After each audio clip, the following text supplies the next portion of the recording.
C'est bien connu, la liberté n'a pas de prix. Et pourtant, si, la liberté a un prix. Que serait votre libre arbitre sans une information réelle, sérieuse et alternative ? Votre liberté, c'est, entre autres, nos 375 heures d'émission pour les prochains mois. Pour ce faire, nous n'avons pas encore atteint notre objectif.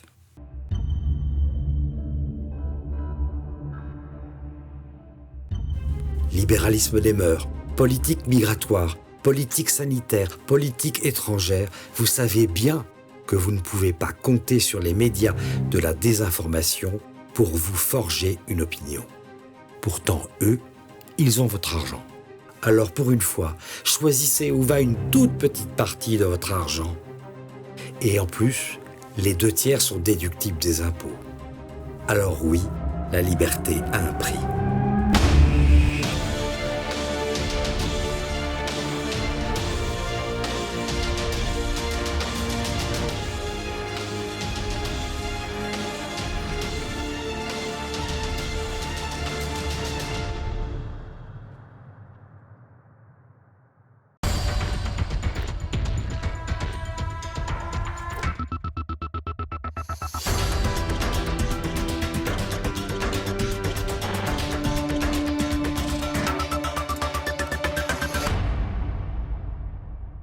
Bonjour à tous et bienvenue dans notre émission politique et économie. Et d'ailleurs pour son bon référencement, n'hésitez pas à mettre un pouce en l'air en bas à droite de l'écran et à laisser vos commentaires. Mon invité aujourd'hui, Laurent Izard. Bonjour monsieur. Bonjour. Laurent Izard, vous êtes ancien élève de l'école normale supérieure, agrégé d'économie et gestion. Vous êtes également diplômé en droit. Vos derniers ouvrages, les voici. Le dernier, À la sueur de ton front, disponible d'ailleurs, je le précise à nos téléspectateurs, sur la boutique officielle de TV Liberté. Le précédent, La France vendue à la découpe, publié en 2019. Laurent Izard, on va commencer cet entretien avec l'inénarrable Bruno Le Maire, notre ministre de l'économie, récemment reconduit à son poste à Bercy. Je le cite, « La France a retrouvé son niveau d'activité d'avant la crise Covid ». Qu'est-ce que cela vous évoque ?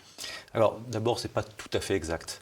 Voilà, le niveau d'activité n'a pas été atteint, n'a pas été réatteint et surtout, eh bien, nous sommes actuellement dans une période, je dirais, de grande incertitude.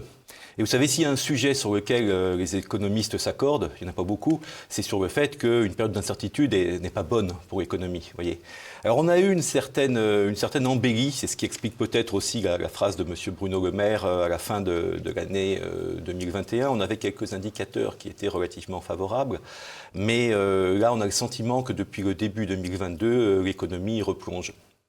D'accord, donc on ne peut pas mettre toute cette incertitude sur le dos du conflit qui se passe à l'Est. Alors, pas du tout, il y a d'autres éléments qui impactent négativement sur l'économie mondiale et aussi sur l'économie française. Et je dirais que ces éléments sont aussi des éléments de forte incertitude qui empêchent les économistes de faire des prévisions sur le moyen et sur le long terme. On voyait déjà à l'automne dernier une forme de fébrilité. Vous me dites, avant qu'on tourne cet entretien, que cela commençait déjà avant l'automne dernier. Oui, juste pour prendre un exemple, l'inflation avait déjà commencé, on avait des signes inflationnistes, si vous voulez, dès avant la crise de l'Ukraine, mais aussi dès avant la crise du Covid. Et évidemment, ces crises conjoncturelles se sont ajoutées à des éléments plus structurels, je dirais, qui crée l'inflation et qui risque de la rendre durable.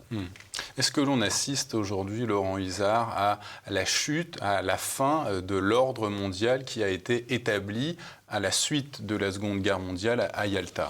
Alors ça, c'est une grande question. Yalta, c'était finalement la coexistence de deux blocs antagonistes, rivaux. Et au milieu, entre les deux blocs, une Europe qui essaye d'exister. Voilà. Aujourd'hui, on sait que le centre de l'activité économique s'est déplacé vers l'Asie.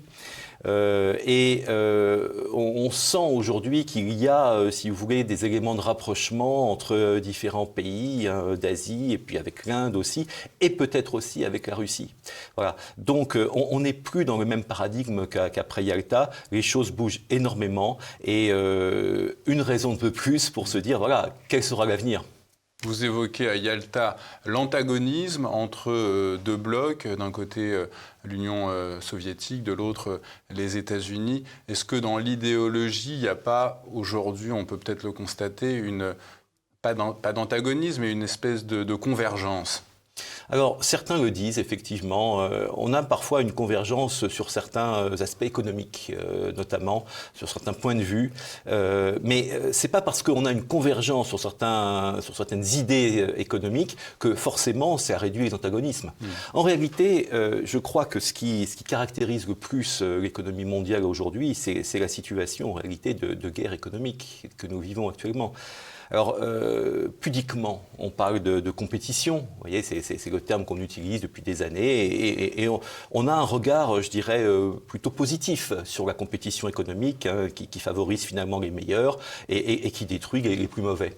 Mais en réalité, c'est pas ça la réalité. La réalité, c'est que nous faisons face à une vraie guerre économique qui fait des morts même, et qui prend différentes formes, lobbying, espionnage, voilà. Et si vous voulez, à l'arrivée, nous sommes, en France, et puis un petit peu en Europe aussi, extrêmement naïfs face à ces phénomènes. Ces phénomènes que d'ailleurs le président Mitterrand avait relevés en son temps avec une déclaration qu'il avait faite sur l'existence secrète de ce conflit entre nous et les Américains. Il disait « les Américains sont voraces ». Oui, mais avant, c'est vrai, mais avant Mitterrand, il y avait aussi De Gaulle qui s'est exprimé à plusieurs reprises là-dessus, et qui avait dit, et il n'y a pas le seul à le dire, d'autres l'ont dit aussi sous différentes formes, en matière de politique internationale, on n'a pas d'amis, on n'a au mieux que des alliés, et les alliances peuvent bouger. Et sur cet antagonisme, sur ce pseudo-antagonisme entre les deux blocs, capitalisme et communisme, est-ce qu'on ne peut pas parler de l'émergence et de la reprise aujourd'hui de ce que l'on appelle le socialisme fabien, un communisme un socialisme pour les masses et un capitalisme de connivence pour les élites ? Écoutez, on le voit, on a un exemple magnifique de ça en Chine. Chine, pays communiste, et Chine, pays capitaliste. Vous voyez ? Alors, effectivement, est-ce qu'on peut l'étendre au niveau mondial ? Difficile à dire quand même. Mais c'est vrai qu'il n'y a plus aujourd'hui d'antagonisme entre le capitalisme d'un côté et puis une certaine forme de communisme qui persiste en Chine et dans d'autres pays aussi. Revenons à notre ministre de l'économie, Bruno Le Maire. Il affirme que nous sommes désormais sortis du fameux « quoi qu'il en coûte » alors qu'on vient de dépenser 26 milliards d'euros du plan de relance depuis son lancement. Est-ce que vous êtes optimiste par rapport à cette situation ?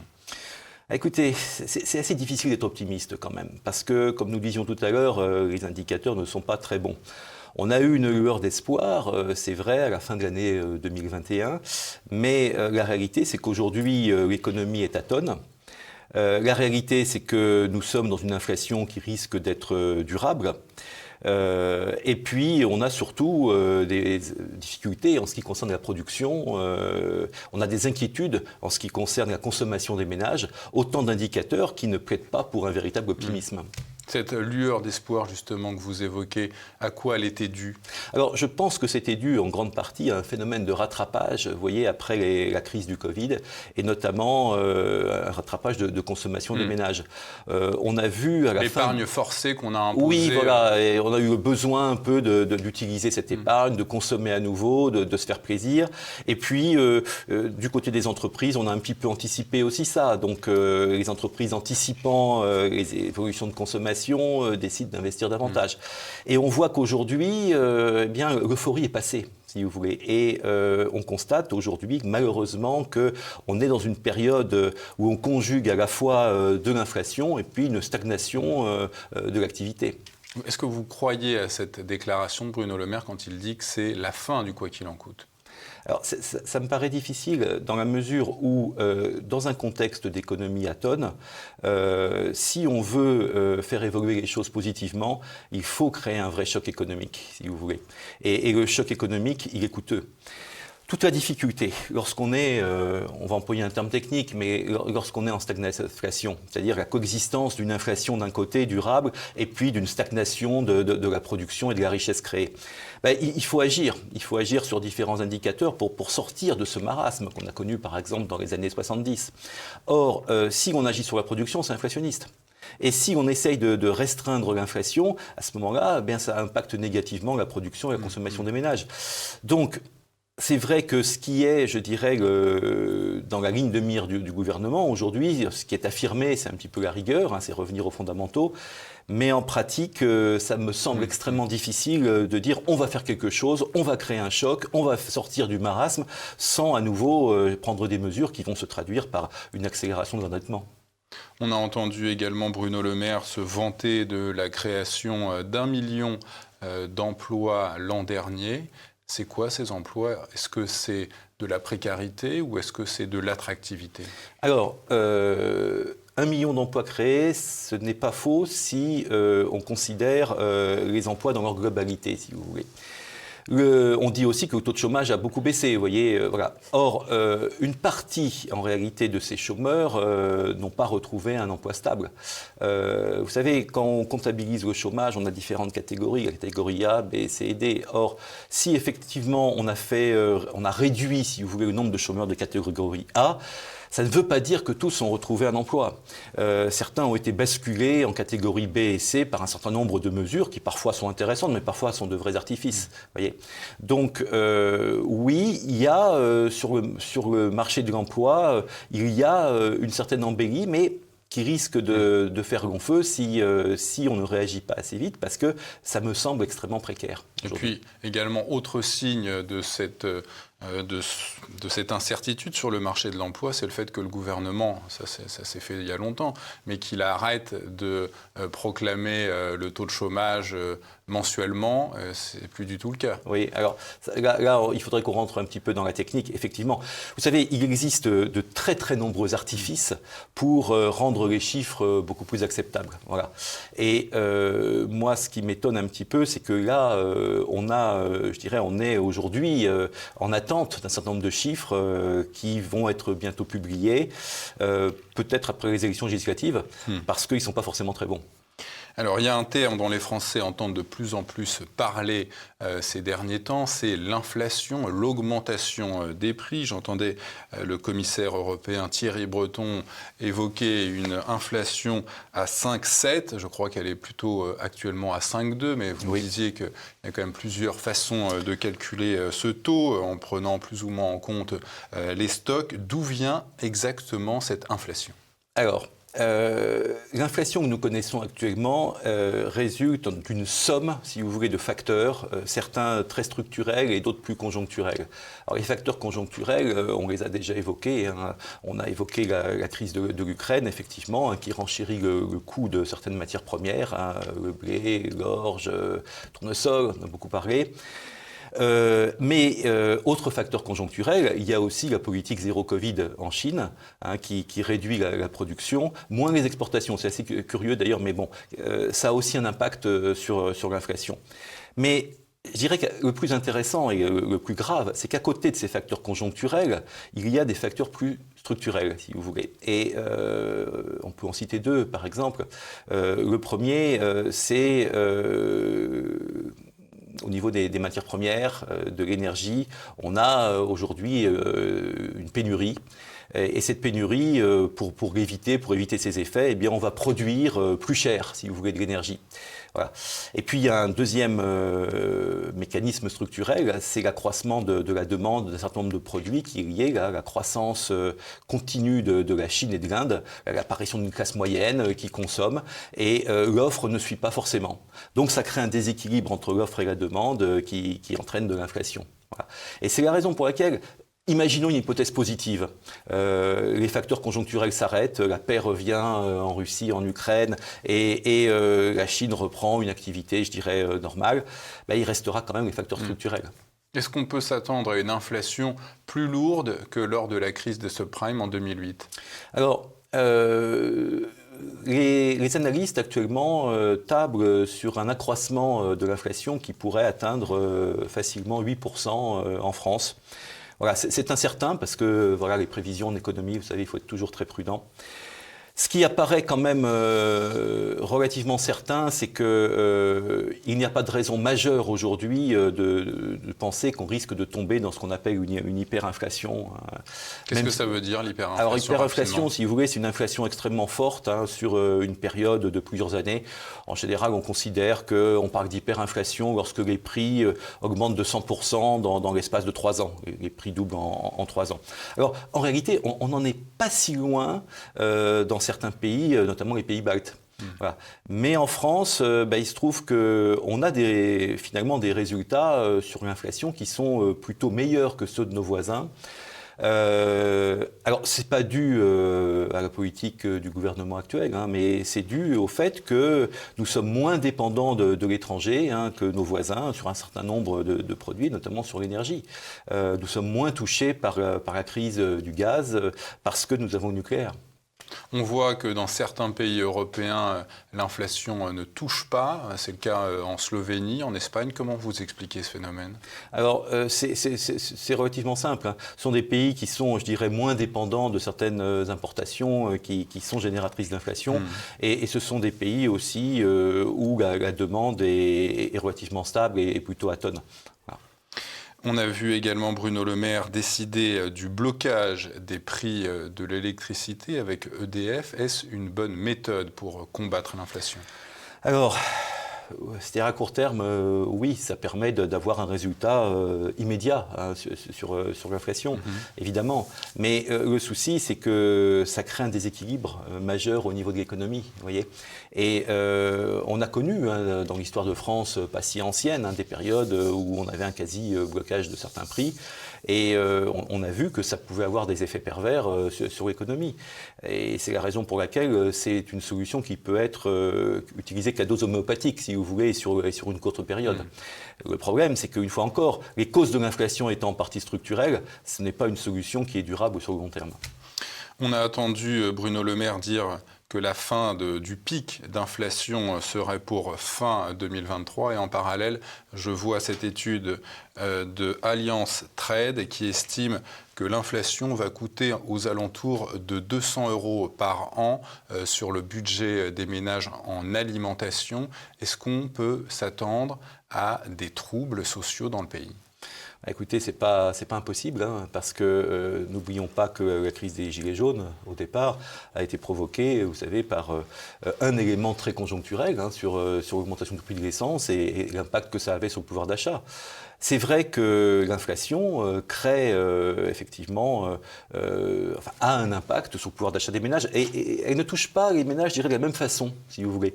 En réalité, ce sont les ménages les moins aisés qui sont les plus impactés. Voyez. Donc des risques de troubles sociaux, ce n'est pas à exclure, effectivement. On sait que l'inflation érode la valeur de l'argent. Quel sort va connaître l'euro ?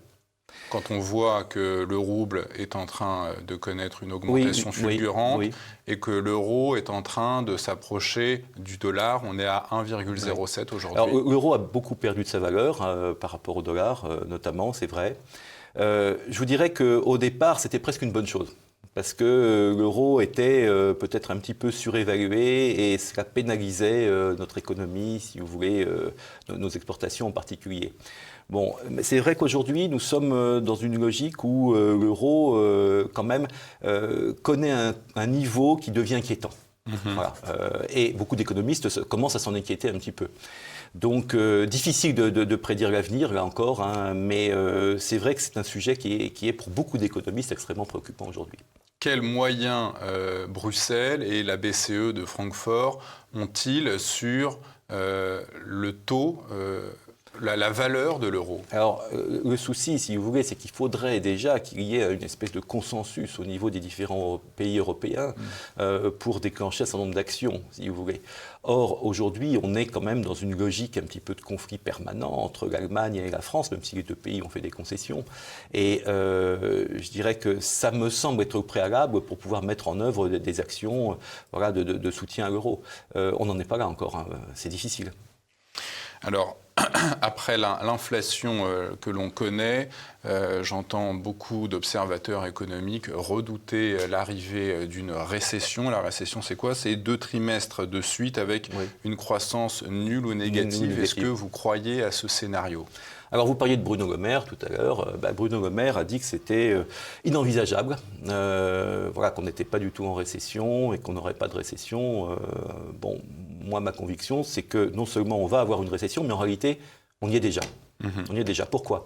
Parce que quand on regarde, et les chiffres sont tombés il n'y a pas très longtemps, quand on regarde les chiffres du premier trimestre 2022, on est à moins 0,2.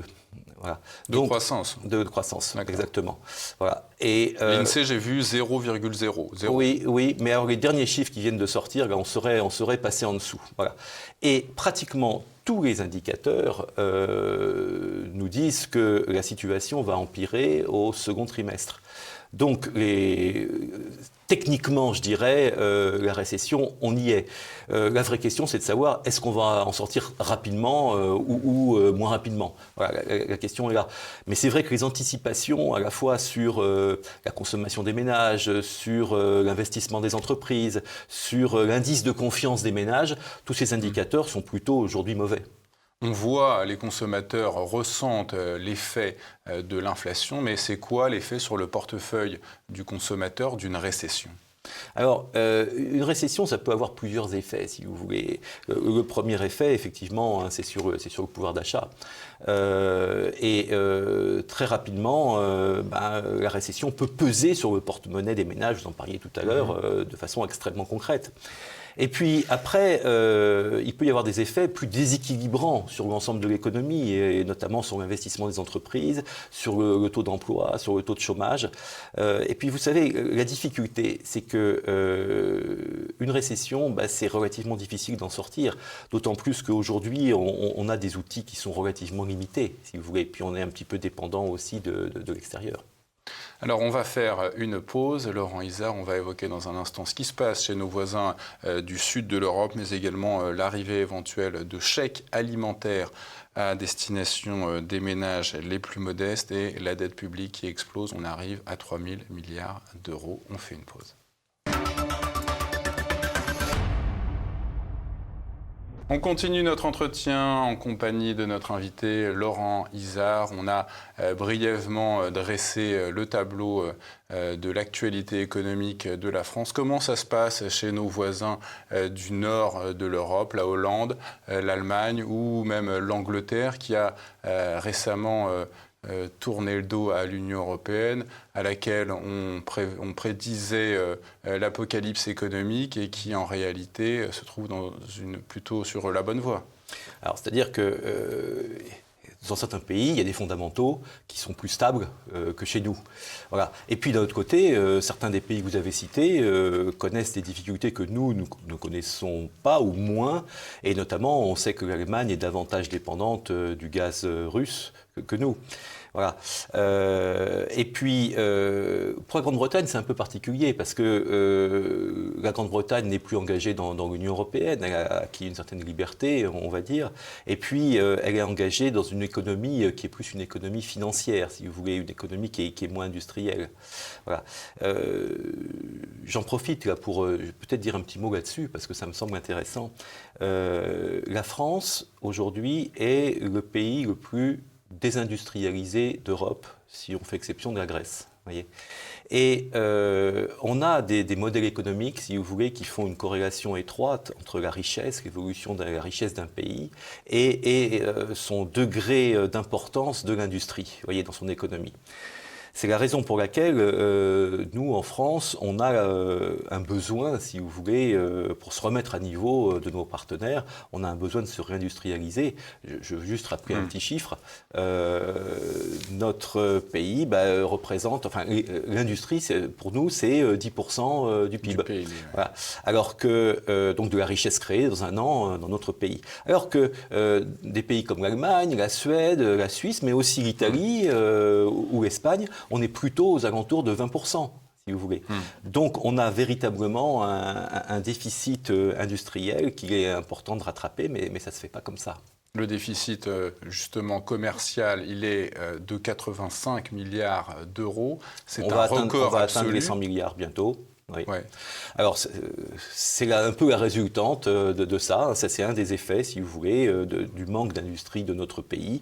On importe davantage qu'on exporte et je dirais que le déficit de la balance commerciale a explosé parce que, justement, on a ce souci qui devient de plus en plus présent et qui justifie, une fois encore, j'insiste, ce besoin de réindustrialisation de notre pays. Voilà. Alors justement, sur la réindustrialisation, Emmanuel Macron a reformé un gouvernement avec Bruno Le Maire, qui est donc ministre de l'économie, mais également de la souveraineté industrielle et numérique. Et on a aussi, dans le même genre, Marc Fesneau, ministre de l'Agriculture et de la souveraineté alimentaire. Mais de quelle souveraineté parle-t-on à l'Élysée ? Alors c'est toute la question. C'est pas précisé dans les titres que vous avez cités, mais il est clair quand on écoute les discours du ministre de l'économie et des finances, du président de la République et de nos premiers ministres qu'il s'agit d'une souveraineté européenne. Vous voyez, on ne parle pas de souveraineté économique française. Alors, ça s'inscrit dans une logique, si vous voulez, une logique tout à fait européenne.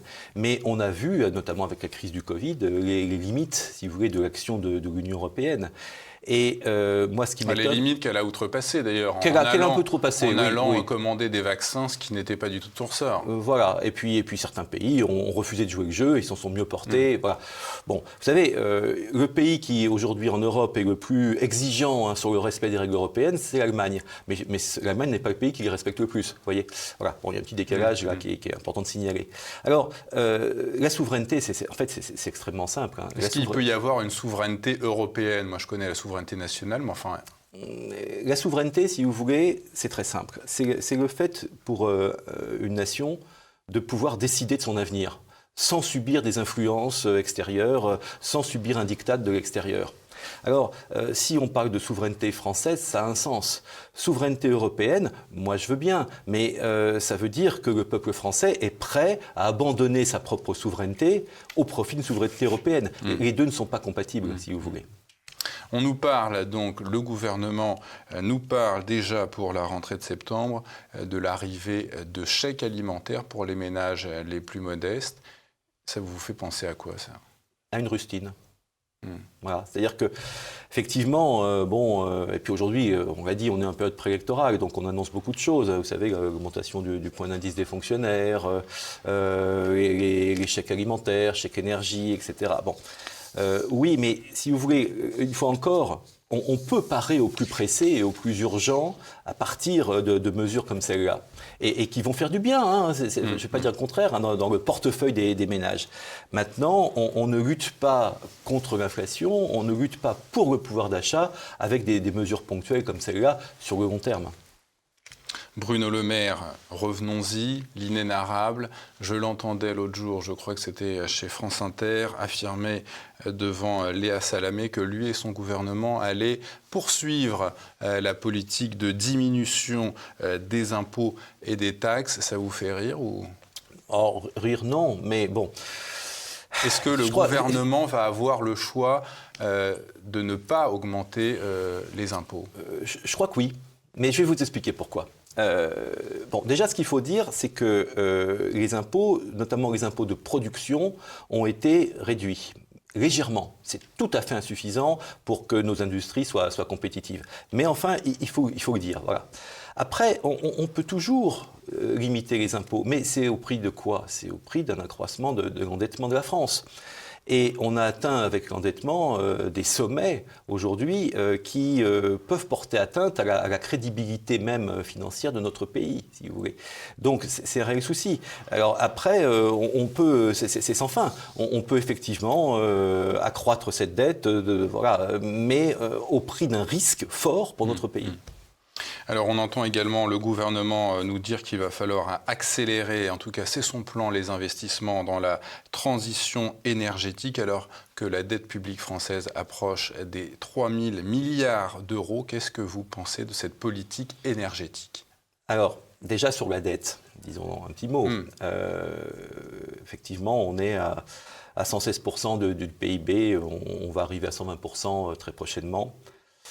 On était à peu près à 100% lorsqu'Emmanuel Macron est arrivé au pouvoir et on était à peu près, si mes souvenirs sont bons, à 60% en l'an 2000 à peu près. Le Mozart de la finance, c'est ça le résultat ? Voilà. Ah ouais, le résultat, c'est que, bon, évidemment, il peut toujours dire qu'il y a la conjoncture, que voilà. Mais c'est toujours de la faute de ce qui se passe à l'extérieur. Et puis la dette Covid, etc. Ouais, voilà. Bon, voilà, qui a bon dos quand même, mais bon, qui existe. 165 milliards hein, sur un quinquennat de 600 milliards d'euros de dette supplémentaire. Voilà. Le Covid, c'est juste 165. C'est à peu près les chiffres que j'ai aussi. Oui, tout à fait. Alors, bon. Donc, je reviens à votre question. Dans ce contexte-là, comment investir et pour la transition énergétique ? Bon, l'idée, si vous voulez, c'est que si on veut sortir du marasme économique dont on parlait, il faut un choc économique. Voilà. Et certains acteurs, certains économistes pensent que des investissements massifs dans la transition énergétique pourraient être l'un des éléments de ce choc économique qui pourrait relancer l'activité. Bon. Très bien. Seulement, le problème, c'est que investir dans la transition énergétique, c'est pas suffisant en soi. Il faudrait aussi investir dans d'autres secteurs, si vous voulez, de la vie économique. Alors, il y a eu des plans déjà qui ont été développés. On a donné de l'argent à des entreprises pour sauver l'emploi pendant la crise, y compris des entreprises d'ailleurs qui sont des entreprises étrangères implantées en France et qui concurrencent les entreprises françaises. Voilà. Donc, tout le problème, c'est un problème de cohérence un petit peu de toutes ces mesures. Moi j'ai un doute, si vous voulez, sur la réelle cohérence et sur les moyens dont on dispose pour financer toutes ces mesures. Je le disais, la dette Covid, donc c'est 165 milliards d'euros. Le gouvernement avait déjà, avant le déclenchement de cette crise Covid, endetté la France à hauteur de 145 milliards d'euros. Mais je le répète, le quinquennat Macron, c'est entre 600 et 650 milliards d'euros de dette supplémentaire. La mauvaise gestion, elle est où en dehors de cette dette Covid à 165 ? Ce qui est dramatique, si vous voulez, c'est qu'on a une coexistence à la fois de cette dette qui s'accroît chaque année avec des déficits successifs. Là, on est à 150 milliards de déficit. C'est énorme, auquel il faut rajouter le remboursement de l'amortissement de la dette antérieure.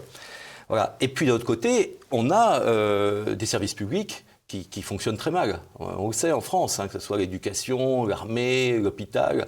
La justice. La justice, effectivement, et la police aussi, qui manque de moyens cruellement. Donc vous voyez, on a une question qui est légitime et que beaucoup de Français se posent. Comment se fait-il qu'en France, on ait une fiscalité parmi les plus fortes du monde et on ait des services publics qui marchent aussi mal ? Et comment se fait-il qu'avec une fiscalité aussi importante, on ait finalement une accumulation des déficits d'année en année depuis pas mal de temps, et une dette qui devient véritablement dangereuse, comme on disait tout à l'heure. La question, c'est quoi ? C'est où passe l'argent ? Les économistes ont bien du mal à répondre, si vous voulez, à cette question. Et on ne peut pas uniquement attribuer ça à un problème, je dirais, purement de gestion comptable. Il y a des choix budgétaires qui sont faits, et c'est vrai que certains de ces choix sont contestables, d'autres sont moins. Il y a aussi la question des fraudes qui sont extrêmement importantes, fraude fiscale, fraude sociale, particulièrement importante en France. Il y a différents facteurs qui expliquent ça. Il y a le fait aussi que la France investit davantage dans l'armée, par exemple, que d'autres pays européens. Voilà. Je vous dis, il y a un ensemble d'éléments à l'arrivée qui font qu'on est dans la situation actuelle. La situation est vraiment complexe. On nous rebat les oreilles avec le fait qu'il faudra, pour les générations futures, laisser une belle planète, mais est-ce qu'on va aussi laisser une belle économie aux générations futures? Parce que est-ce que les Français comprennent que ces 3 000 milliards d'euros de dette, c'est de l'impôt différé pour les futures générations? Oui, et la question que se posent beaucoup d'analystes, c'est est-ce que la France remboursera un jour? La réponse est non. On aura beaucoup de mal à rembourser la dette, même sur une longue période, si vous voulez. Donc, on va vivre avec la dette. Et le remboursement de la dette... Donc, on sera perpétuellement tenu par les banques privées qui nous prêtent de l'argent. Oui, la dette... C'est eux les nouveaux souverains, en fait. Un petit peu, oui. Parce qu'au-delà, si vous voulez, de la question de la dette elle-même et du coût chaque année de remboursement de la dette, il y a la question de savoir qui nous prête. Et en fait, on parlait tout à l'heure de souveraineté, d'indépendance. Lorsqu'on est soumis, je dirais, au bon vouloir des prêteurs, lorsqu'on est dépendant des prêteurs, on n'est plus totalement souverain. Alors, on va aborder le thème des banques centrales. Elles ont déjà commencé, notamment aux États-Unis, à remonter leurs taux. On sait que c'est toujours fatal pour les économies, ces remontées de taux. La présidente de la BCE, Christine Lagarde, a quant à elle déclaré qu'elle remonterait ses taux d'intérêt cet été. Elle connaît les conséquences que cela aura. Est-ce qu'elle va vraiment le faire? Et si elle le fait, ça va être quoi la conséquence? Alors, on a vécu quand même, il faut bien le dire, une période qu'on a qualifiée, à juste titre, à mon avis, d'argent facile. Voilà, on emprunte à un taux d'intérêt ridiculement bas. On est même au départ sur des prêts à taux zéro, voire à intérêt négatif. Bon. L'idée d'une légère remontée des taux d'intérêt ne me choque pas et peut être un outil, si vous voulez, politique, justement pour lutter contre l'inflation dont on parlait tout à l'heure.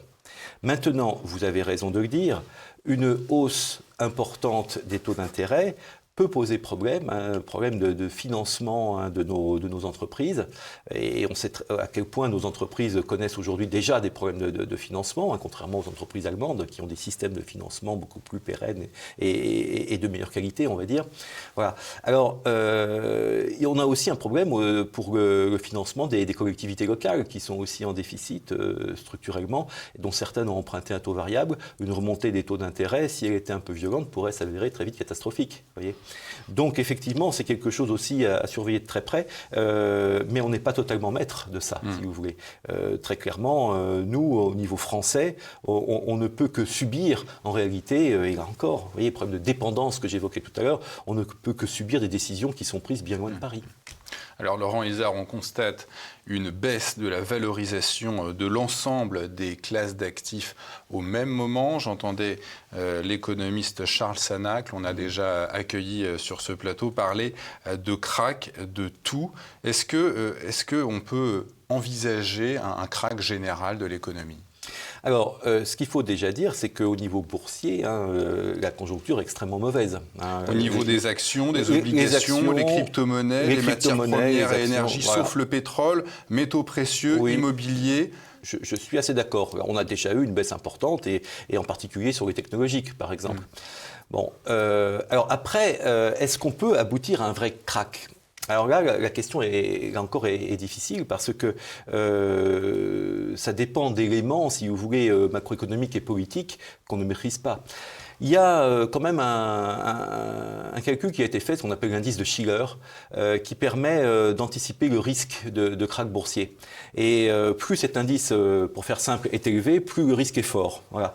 Alors, actuellement, cet indice de Shiller est très élevé, même s'il a baissé un tout petit peu depuis quelques semaines. Il est très élevé. Donc ça veut dire que les analystes, si vous voulez, qui sont quand même les mieux placés pour prédire l'avenir des bourses, disent quand même, attention, soyons prudents, et un risque de krach n'est pas à exclure. Est-ce que le krach de 29, la situation que l'on a connue aux États-Unis en 1929 est similaire à la conjoncture économique ? On est dans un contexte très différent. Très différent. Et si vous voulez, ce qui caractérisait le krach de 1929, c'est l'absence, si vous voulez, de sas entre les différentes économies qui a fait que finalement la crise qui était au départ une crise purement américaine s'est transmise au reste du monde. Aujourd'hui, on a quand même des mécanismes régulateurs, si vous voulez, qui permettent non pas de juguler, mais qui permettent de réduire, si vous voulez, les effets dévastateurs que pourrait avoir un krach important dans un pays. Bon, mais ceci dit, là encore, on dépend vraiment de la conjoncture nationale. Imaginons par exemple une extension du conflit Russie-Ukraine à l'extérieur de ces deux pays. Effectivement, les répercussions sur les indices boursiers peuvent être très fortes. On entendait sous le quinquennat Sarkozy, le Premier ministre François Fillon, nous dire « Je suis à la tête d'un État en faillite ». C'est imaginable de voir la France faire faillite ? Alors, dans la théorie économique, quand vous ouvrez un bouquin d'économie, on vous explique que les États ne peuvent pas faire faillite parce qu'ils peuvent toujours ponctionner les habitants pour payer la dette. En réalité, on a vu dans l'histoire économique récente qu'un certain nombre de pays avaient connu des défauts importants. On pense à l'Argentine, au Mexique, par exemple. Alors, honnêtement, je pense que ce risque n'existe pas, en tout cas d'une même ampleur pour la France. Mais ce qui risque d'arriver, si vous voulez, c'est que la France, si elle accumule les déficits, si elle accroît sa dette, si elle connaît de mauvais chiffres sur l'industrie, sur le commerce extérieur, si elle cumule ces handicaps économiques, elle peut perdre de la crédibilité auprès des prêteurs. La première conséquence, c'est que l'argent est plus cher. Voilà. Et de l'argent plus cher, encore, ça pénalise notre économie, ça pénalise nos industries, etc. Donc oui, il y a un risque, pas un risque de faillite de l'État totalement, mais un risque effectivement de décrédibilisation de notre pays au regard des prêteurs étrangers. Et de voir le gouvernement aller ponctionner l'épargne des Français directement sur leur compte en banque. Alors j'ai vu que certains analystes déconseillaient de conserver plus de 100 000 euros sur un compte en banque parce qu'il y avait un risque effectivement de ponction forte au-delà de 100 000 euros. Bon, je pense que ce risque est quand même extrêmement limité, à moins de voir arriver au gouvernement dans quelques jours une personne qui s'y croit déjà. Jean-Luc Mélenchon. On arrive bientôt à la fin de cet entretien déjà, Laurent Isard, mais j'aimerais vous entendre sur la réforme que promet déjà le gouvernement, celui des retraites. Vous dites que repousser cet âge de la retraite n'est pas une obligation financière, que cette mesure nie la loi biologique du vieillissement et qu'elle augmenterait le chômage. Alors, oui, c'est ma conviction. Pourquoi ? Parce que... on nous répète à l'envi qu'avec l'accroissement de la durée de vie, il est nécessaire de travailler plus longtemps. Vous voyez, très logique finalement. En réalité, c'est un peu plus compliqué que ça. Le comité d'orientation pour les retraites, le COR, nous dit qu'on n'a pas a priori de problème de financement des retraites jusqu'en 2070. Pour différentes raisons, hein, notamment pour le fait qu'il y a des raisons démographiques, mais aussi pour le fait que les pensions de retraite ne vont pas suivre la même évolution que les salaires, si vous voulez. Donc, on n'a pas de vrai souci de financement des retraites à moyen et long terme. Alors pourquoi un tel souci de faire une réforme des retraites ?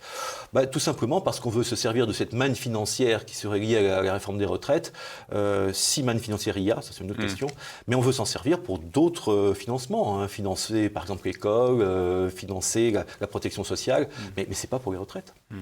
On avait d'ailleurs vu à l'époque où Emmanuel Macron avait déjà voulu lancer cette réforme, une espèce de collusion entre le chef de l'État et le président de BlackRock France, d'ailleurs à qui il a remis la Légion d'honneur. Et d'ailleurs, terminons cet entretien avec le big boss de BlackRock, Larry Fink, qui a déclaré à la fin du mois de mars que la mondialisation était terminée.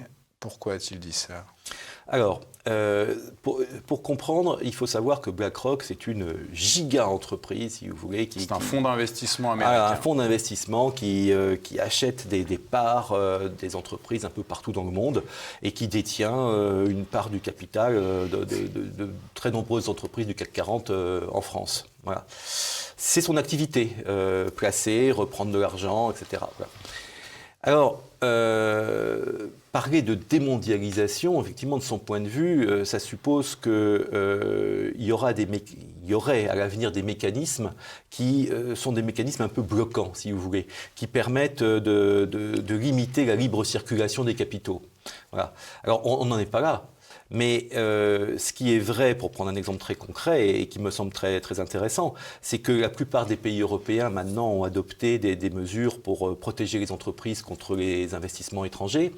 Et l'Union européenne y était opposée jusqu'à très peu de temps. Et l'Union européenne a complètement changé et encourage aujourd'hui les pays de l'Union à prendre des mesures, à faire adopter des lois pour se protéger, pour protéger leurs entreprises stratégiques contre les investisseurs étrangers.